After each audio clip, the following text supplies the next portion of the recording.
Olá, muito boa tarde a você. O caso Ana Iris, investigada como homicídio, a morte da menina ainda é cercada de mistérios. O corpo foi encontrado em um matagal de Samambaia Norte na tarde desta terça. Pela manhã, nossa reportagem esteve com a família.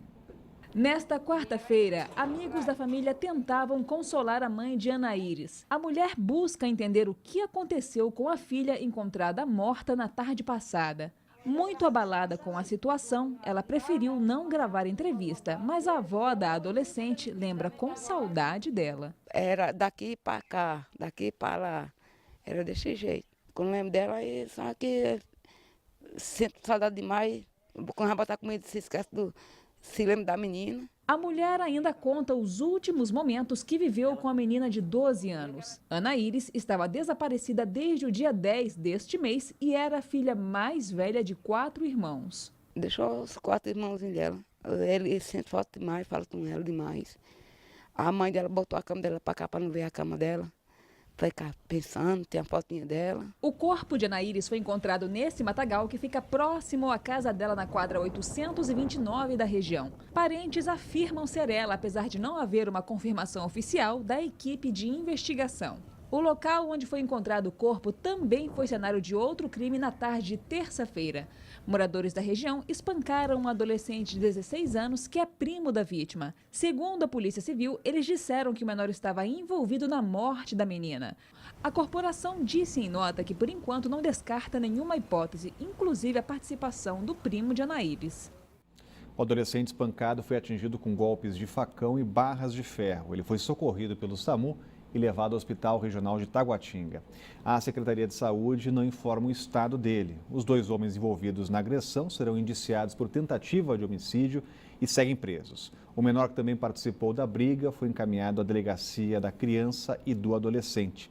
E acaba de sair o laudo e o corpo era mesmo de Ana Iris. Ela morreu por asfixia. O presidente Michel Temer deve ser notificado só à tarde sobre a denúncia por organização criminosa e obstrução da justiça. Problemas técnicos na cópia do documento atrasaram o trabalho da primeira secretaria, responsável pela entrega.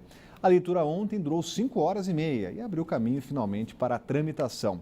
De olho em quem vai ser o relator na Comissão de Constituição e Justiça, o presidente recebe pelo menos 10 deputados ao longo do dia. Quem traz os detalhes ao vivo é a Renata Dourado. Teremos mais uma romaria aí nesse período lá ao Palácio do Planalto, né, Renata? A gente já viu esse filme, né, Rodrigo? É isso mesmo. Boa tarde para você, boa tarde para todos que estão aí nos acompanhando. Então, o presidente Michel Temer cumpre realmente uma agenda bastante extensa, já se reuniu com o governador do Rio Grande do Norte, com produtores de sal também do estado e, claro, vai se reunir, já se reuniu e vai se reunir também ao longo do dia com vários deputados. São 10 encontros, pelo menos 10 encontros, mas é claro que cada deputado que vai leva outros deputados também. São vários assuntos a serem tratados com o presidente da República, mas o principal foco é realmente essa denúncia. O governo, como a gente vem dizendo aqui, quer virar essa página até para poder votar e aprovar outras medidas consideradas importantes. Então, o presidente Michel Temer seria notificado nesta manhã, por volta das 10h30 da manhã, mas por problemas técnicos, já que essa notificação não é um simples papel, ele vai receber toda a denúncia, são 260 páginas.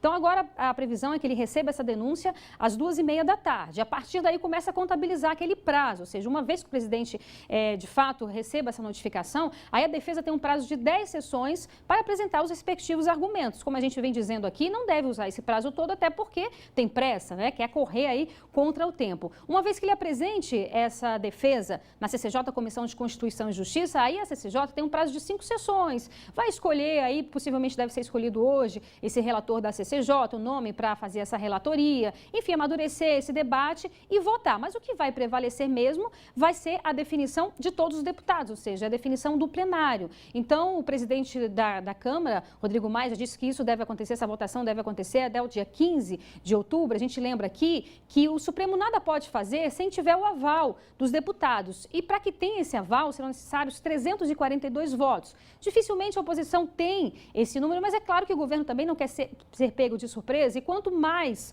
votos o governo tiver, melhor. Demonstra demonstra mais força, demonstra uma base mais coesa, mais aliada. E falar em oposição também, a oposição, mais uma vez, da mesma forma que aconteceu com a primeira denúncia, vem dizendo aí que o governo vem usando as emendas parlamentares como moeda de troca. Então, o Partido Rede fez um levantamento, apresentou ontem esse levantamento, e diz que no mês de setembro, as emendas parlamentares, para que as pessoas possam entender, é um dinheiro que já consta no orçamento, mas quem destina a indicação dessa destinação para estados e municípios, para aplicar em obras, para aplicar em programas, é dos próprios parlamentares. E com aval do governo, né? Então é importante também para os próprios parlamentares terem essas emendas parlamentares aí para fazerem benfeitorias nos estados e municípios. Então foi feito um levantamento, o Partido Rede apresentou um levantamento, diz que em setembro, quando foi apresentada essa denúncia, o governo destinou 61% a mais de emendas do que no mês anterior, no mês de agosto. Então dizendo que está fazendo aí uma moeda de troca, um balcão de negócios. O governo nega, diz que é de praxe, que vem inclusive distribuindo essas emendas, né? Determinando essas emendas também para a oposição. Rodrigo. Obrigado, Renata. Vai continuar acompanhando as negociações no Congresso. Cláudio Humberto agora com leitura e notificação. O processo caminha normalmente na Câmara. Exatamente. O governo tem dito que tem todo o interesse de apressar o processo, apressar o passo, convencido de que essa segunda denúncia não passará. As denúncias, as acusações são muito graves, são de fato muito graves, têm que ser apuradas, têm que ser investigadas. O que a Câmara discute é a oportunidade disso vir a ser feito, porque havendo um processo, a abertura de um processo de investigação nesse momento, que resulta inclusive em um eventual processo de impeachment mais na frente, o Brasil vai ficar mais um ano discutindo essa coisa toda, quando falta tão pouco tempo para o presidente Michel Temer concluir o seu mandato. Se a Câmara dos Deputados não aprovar o seguimento dessa denúncia, o Michel Temer não vai ficar livre dela. A denúncia fica apenas suspensa até o último dia do seu mandato. No primeiro dia dele, como ex-presidente, ele já vira investigado automaticamente, tanto no caso da primeira denúncia, quanto no caso desta segunda denúncia.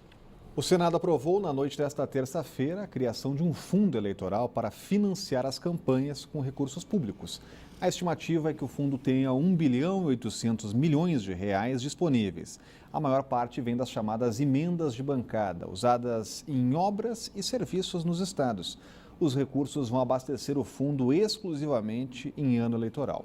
O projeto agora segue para a Câmara dos Deputados. Para valer já em 2018, precisa ser aprovado até quarta-feira da semana que vem. E a primeira turma do Supremo Tribunal Federal decidiu afastar do cargo o senador Aécio Neves. Embora tenha rejeitado o pedido de prisão, ministros do Supremo Tribunal Federal determinaram que Aécio entregue o passaporte e não saia de casa à noite. Inconformada, a bancada tucana quer que o plenário do Senado derrube a decisão e já se articula para isso. Embora afastado, Aécio Neves ainda é o presidente do PSDB. A decisão foi dividida. Por 3-2, a primeira turma do Supremo determinou o afastamento de Aécio Neves do cargo de senador. Nós vamos auxiliá-lo exatamente a que ele se porte tal como ele deveria se portar. Pedir, não só para sair da presidência do PSDB, pedir uma licença, sair do Senado Federal para poder comprovar à sociedade a sua ausência de toda e qualquer culpa nesse episódio que acabou marcando de maneira dramática para nós que convivemos com ele a sua carreira política. É a segunda vez que Aécio é afastado. A primeira foi em maio. O tucano passou a ser investigado em função de uma gravação em que ele pede 2 milhões de reais ao dono da JBS, Joesley Batista. Como é que a gente combina? Tem que ver. Você vai lá em casa, o Fred. Se for o Fred, eu ponho um menino meu pra ele. Se for você, sou eu. É só para... Entendeu? Tem que ser entre dois, não dá para ser... Tem que ser um que a gente mata ele antes de... Já o pedido de prisão feito pelo então Procurador-Geral da República, Rodrigo Janot, foi negado por unanimidade pelos ministros. Determinaram, no entanto, que ele entregue o passaporte. Aécio Neves está proibido de deixar o país e de manter contato com outros investigados. E mais, à noite, ele deve permanecer em casa. A defesa afirma que essa proibição é inconstitucional e que vai recorrer ao plenário do Supremo. Diante de provas novas, é possível submeter-se ao Supremo Tribunal Federal um pedido de reconsideração. Tanto a prisão preventiva quanto as medidas cautelares que lhes são alternativas, elas podem ser a qualquer momento revistas. Isso está no Código de Processo Penal. No Senado, a decisão do Supremo foi recebida com espanto e levou a uma reunião de emergência da bancada do PSDB. Os tucanos alegam que um senador não pode ser mantido preso em casa em situações que não envolvam flagrante de crimes inafiançáveis. A bancada do PSDB pressiona o presidente Eunício Oliveira para que ele encaminhe o caso ao plenário para decidir se acata o afastamento ou não de Aécio. No início da noite, o nome de Aécio constava no painel do Senado, mas ele não estava em plenário. O senador Aécio Neves acaba de se manifestar por meio de nota. Ele disse que vai buscar que o Supremo reconsidere a decisão e entende que as últimas gravações de Joesley comprovam que ele foi acusado injustamente de um crime que não cometeu. Na primeira entrevista como Procuradora-Geral da República, Raquel Dodge falou de combate à corrupção e sobre as delações de executivos da JBS. Publicamente, ela concordou com o antecessor sobre a validade das provas obtidas, mesmo nos casos em que o acordo é rescindido. A entrevista foi ontem, no fim da tarde, depois de uma reunião com ministros sobre a situação do Rio de Janeiro. Veja um trecho. As delações já encaminhadas ao Supremo Tribunal Federal, nós estamos exatamente nesse momento em que estamos conhecendo melhor o conteúdo destas delações e compreendendo o impacto delas, a importância delas e a validade delas perante a lei existente. É um momento ainda de estudo e de reflexão sobre o que faremos a respeito delas. E no tocante às provas, me parece que a lei é clara no sentido de que a rescisão do acordo não invalida a prova produzida no âmbito da delação premiada. E a seguir, nova Previdência do DF aprovada em tumultuada sessão que varou a madrugada. Você fica sabendo que muda logo depois do intervalo. O Band Cidade volta já.